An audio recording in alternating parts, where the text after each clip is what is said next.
Yo, Viktor Frankl, a lo largo de mi trayectoria como psiquiatra y en el ejercicio constante de observar la esencia del ser humano, he llegado a la convicción inquebrantable de que la fuerza motivadora fundamental en la vida no es ni la búsqueda del placer, ni la sed de poder, sino la voluntad de sentido. Es esta orientación hacia un propósito lo que define nuestra condición humana.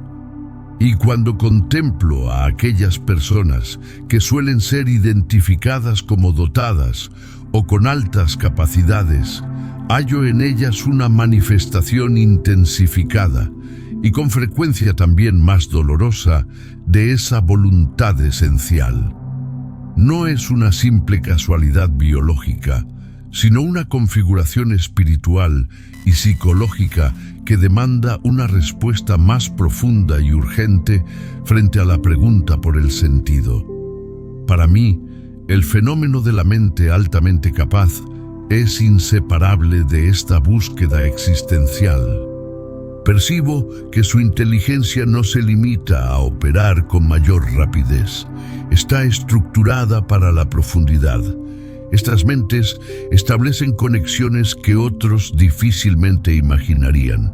Su pensamiento, de naturaleza multidimensional, alimenta una curiosidad incesante y, lo que resulta aún más significativo, una necesidad de descubrir el significado subyacente a cada experiencia. Para ellas, la vida no consiste en una simple sucesión de hechos, sino en un entramado de sentidos esperando ser revelados. Un solo pensamiento no se agota en sí mismo, se ramifica de inmediato en múltiples direcciones, generando un movimiento constante entre el análisis y la síntesis. Ese motor interior, si no se orienta hacia un propósito superior, corre el riesgo de consumirse en su propia vorágine. Esta profundidad mental viene acompañada inevitablemente de una intensa vida emocional. La alegría, la tristeza, la compasión y la percepción de la injusticia se experimentan con una sensibilidad mayor que en la mayoría de las personas. Tal hipersensibilidad que les permite una empatía singular y una comprensión humana admirable, también los expone a una vulnerabilidad extrema. Con frecuencia sienten el sufrimiento del mundo con demasiada intensidad, lo cual puede conducirles a una sensación agobiante de soledad existencial.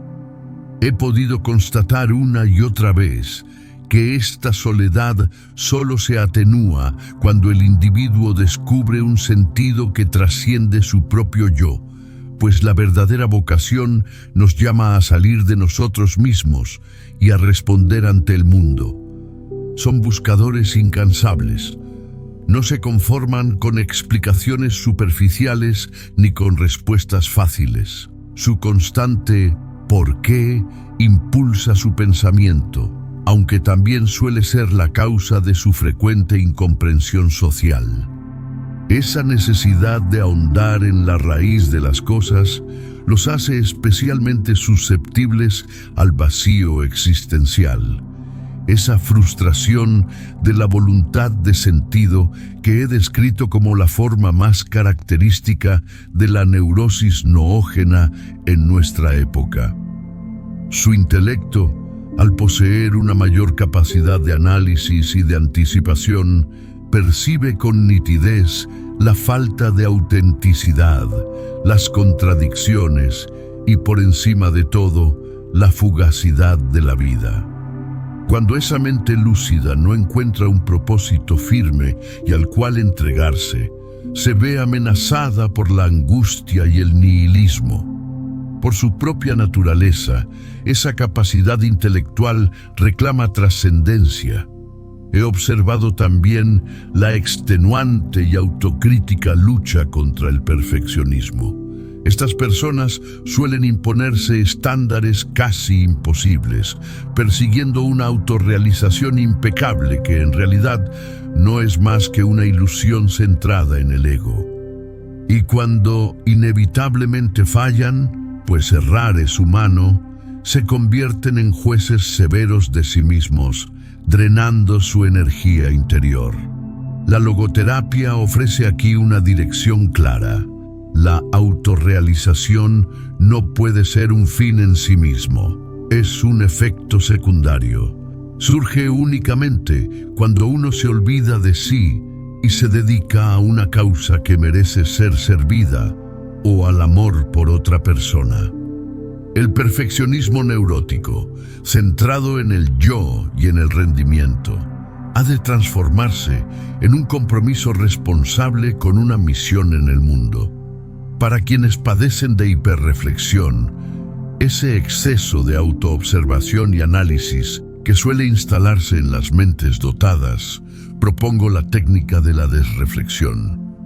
En vez de quedar atrapados en la obsesión por sus síntomas, sus temores o su rendimiento, el individuo ha de redirigir su atención hacia el sentido que espera ser cumplido fuera de sí mismo.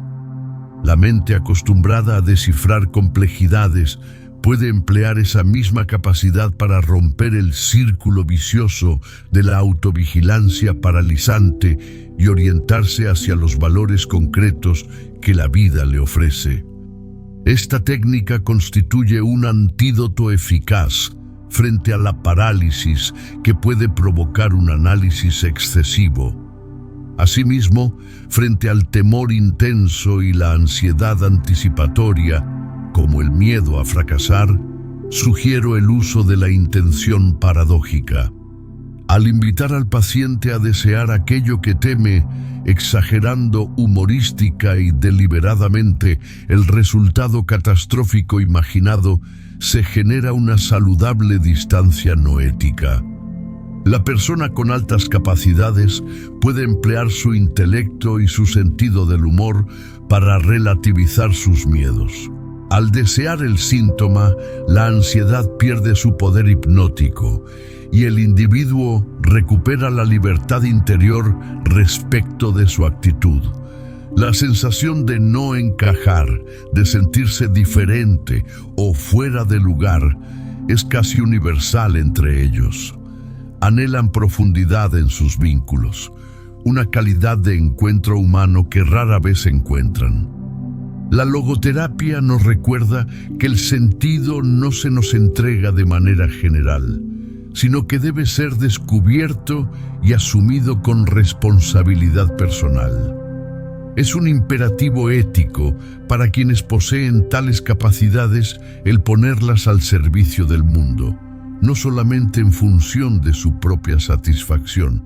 La soledad se supera cuando el individuo reconoce que su singularidad implica una tarea única que nadie más puede realizar.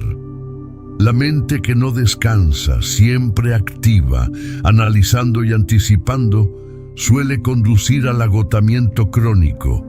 Es en este punto donde reitero la importancia de los valores actitudinales.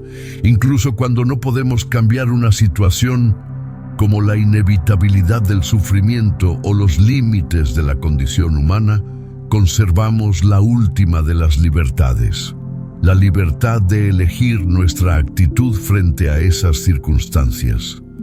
La persona con gran sensibilidad emocional tiene precisamente allí la posibilidad de transformar el dolor en un triunfo de la dignidad humana.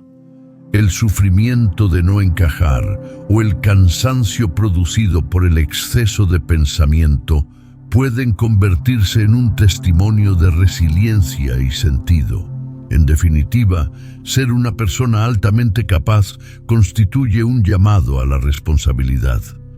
La intensidad de su mente, lejos de ser un peso o un privilegio meramente personal, está destinada a servir a la trascendencia. La verdadera realización de quienes poseen una vida interior tan profunda y una capacidad singular para cuestionar reside en convertir esa riqueza en una fuerza orientada hacia el sentido. Al asumir la tarea única que la vida les encomienda, hallarán aquella serenidad que su intelecto inquieto tanto anhela.